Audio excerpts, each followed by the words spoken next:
చేసే మీరు దేశంలో నిలిపారు మన పార్టీ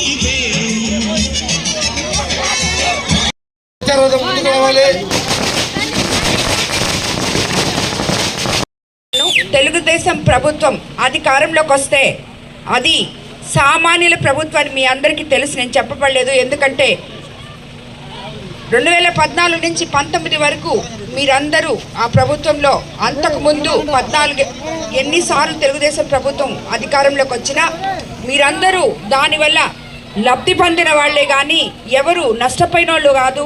అది కాకుండా ఆ ప్రభుత్వంలో ఏదో 1-2 తప్పు చేస్తుంటే తప్పితే ఎక్కడ ఒకే ఊర్లో ఒక మనిషి మీద ఒక 10 మంది మీద 7 కేసులు 8 కేసులు అనేటివి ఇప్పటి వరకు లేదు, ఎక్కడ చూడలేదు.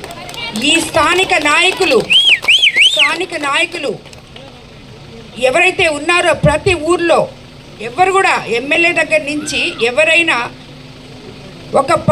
ఒక పార్టీ గెలిస్తే ప్రతి ఒక్కరూ ఆ ఊర్లో ఉన్న ప్రజలు, ఆ కాన్స్టిట్యున్సీలో ఉన్న ప్రజలు, వాళ్ళు తెలుగుదేశం అయినా వైఎస్ఆర్సీపీ అయినా ఎలక్షన్ వచ్చేదాకా ప్రతి మనిషికి హక్కు ఉంది ఎమ్మెల్యే దగ్గర నుంచి పని చేయించుకోవడానికి. ఎందుకంటే మనం అందరం ఆ కాన్స్టిట్యున్సీలో మనుషులు కాబట్టి ఇక్కడ పార్టీల గురించి పక్కన పెట్టేసి ఒక పని కూడా లబ్ధి పొందారు. కానీ ఇప్పుడు ఏ గ్రామానికి వెళ్ళినా, ఏ గ్రామంలో విన్నా ఇప్పుడే మీ నాయకులు చెప్పారు, అమ్మ మేము అక్కడ వేరే మహిళలు చెప్పారు, అమ్మ మేము తెలుగుదేశం పార్టీ కాబట్టి మమ్మల్ని పక్కన పెట్టేసి మాకు ఒక్క పని కూడా చేయకుండా ఆఖరాకి కాలువల్లో చెత్త కూడా తీయట్లేదు, ఈరోజు మీరు వస్తున్నారని చెప్పి వద్దంటే కూడా ఈరోజు తీశారు చెత్త, ఇంకా తీస్తానే ఉన్నారు, వాళ్ళు ఇక్కడే ఉన్నారు చూడండి కావాలంటే అని చెప్పి చెప్పారు. ఇప్పుడే చాలామంది మహిళలు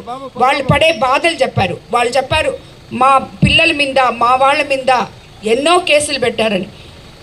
ఆఖరాకి షాపులు పెట్టుకుంటే వాళ్ళు ఆ షాపులు మెట్లు పగలగొట్టైపోతున్నారు. ఇంత అరాచకం ఇంతకుముందు ఎప్పుడూ లేదు. కాబట్టి ఎవరైనా కూడా నేను ఒకటే చెప్తున్నాను, ఎమ్మెల్యే గారైనా స్థానిక నాయకులైనా ఎవరు కూడా ప్రజలందరినీ సమానంగా చూడాలని చెప్పి చెప్తున్నాను. రేపు రాబోయే రోజుల్లో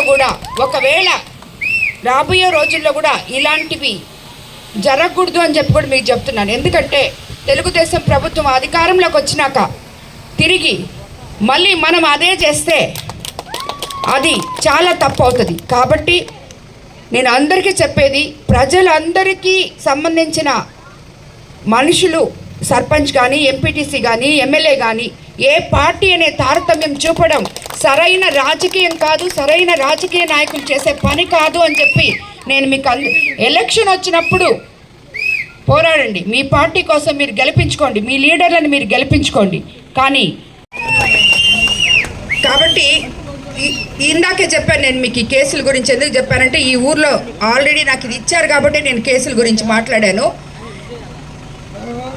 ప్రసన్న కుమార్ రెడ్డి పరిపాలన చేత కాకపోయినా కేసులు మాత్రం బాగా పెడతారని చెప్పి మీ అందరికీ దీన్ని బట్టి అర్థమై ఉంటుంది.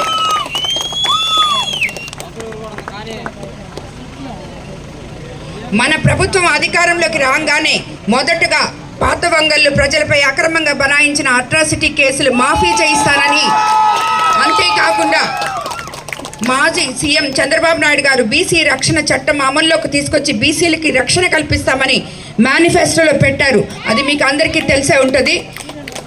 వచ్చే ఎన్నికల్లో టీడీపీ పార్టీకి ఓటు వేసిన వెంటనే మాకు తెలుస్తుంది అని ఇది ఇతర పార్టీ నాయకులు బెదిరిస్తున్నారని అది కూడా మీ వాళ్ళు రాసిచ్చున్నారు. ఈ ఊర్లో ఎవరి బెదిరింపులకు భయపడకుండా ఓటు అనేది మీ హక్కు.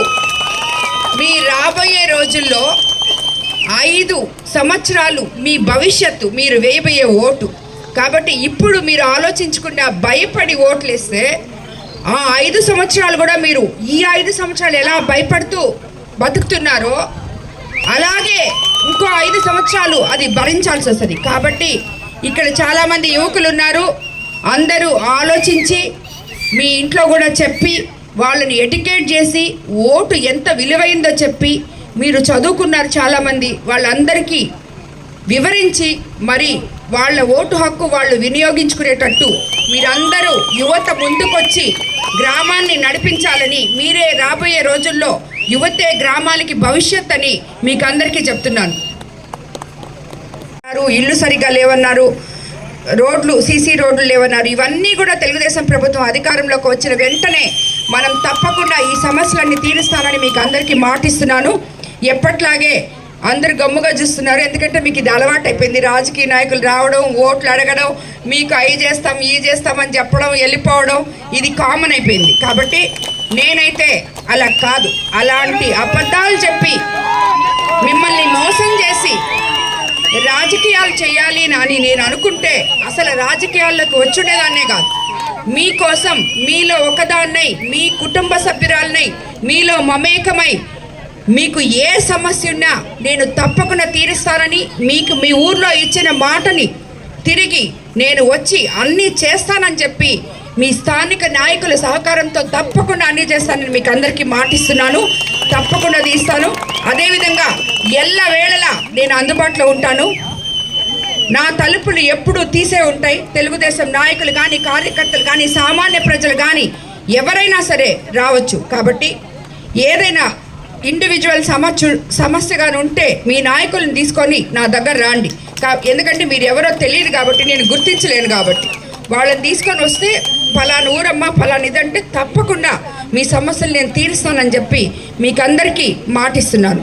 అందరికీ నమస్కారం. ఇంత ఘన స్వాగతం పలికిన పాత వంగళ్ళు ప్రజలకి, సోదర సోదరీమణులకి, తెలుగుదేశం నాయకులకి, ప్రతిసారి ఎక్కడైతే అక్కడ పరిగెత్తుకుంటూ వస్తున్న నా మీడియా మిత్రులకి అందరికీ ధన్యవాదాలు తెలుపుకుంటున్నాను.